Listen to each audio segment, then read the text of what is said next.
আসসালামু আলাইকুম রহমতুল্লাহি ওয়া বারাকাতুহু। দেখতে পাচ্ছেন গ্রামের একদম ফ্রেশ টাটকা সবজি, যাকে বলি আমরা গ্রামের ভাষায় লাউ। দেখতে পাচ্ছেন খুব সুন্দর লাউয়ের বড়িটা এবং লাউ ধরছে, আর এদিকে দেখেন খুব সুন্দর বাংড়ি গাছ।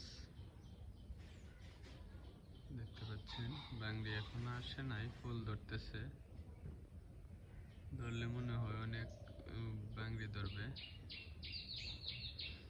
যাই হোক, যারা দেখতেছেন কমেন্টের মাধ্যমে মতামতগুলো জানাবেন কিরকম লাগলো ভিডিওটি।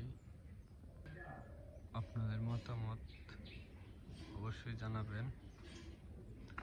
লাউ গাছটি দেখতে কিন্তু খুব সুন্দর।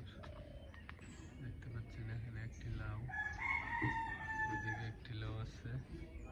আমি আসছিলাম মূলত লাউ নেওয়ার জন্য, ভাবলাম লাউ গাছটা দেখে ভালো লাগলো তাই একটা ভিডিও করি। যাই হোক, যাওয়ার পথে লাউয়ের মালিকের কাছে জিজ্ঞেস করবো লাউ বিক্রি করবে কিনা। যাই হোক, যারা ভিডিওটি দেখতেছেন ভালো লাগলে একটি লাইক কমেন্ট শেয়ার করবেন। ধন্যবাদ সবাইকে। আসসালামু আলাইকুম। আর লাউ গাছটি দেখে কেউ খারাপ মন্তব্য করবেন না, মাশাল্লাহ বলবেন। মাশাল্লাহ, অনেক লাউ ধরতেছে এবং ধরবে। সবাই ভালোভাবে মন্তব্য করবেন। ধন্যবাদ সবাইকে।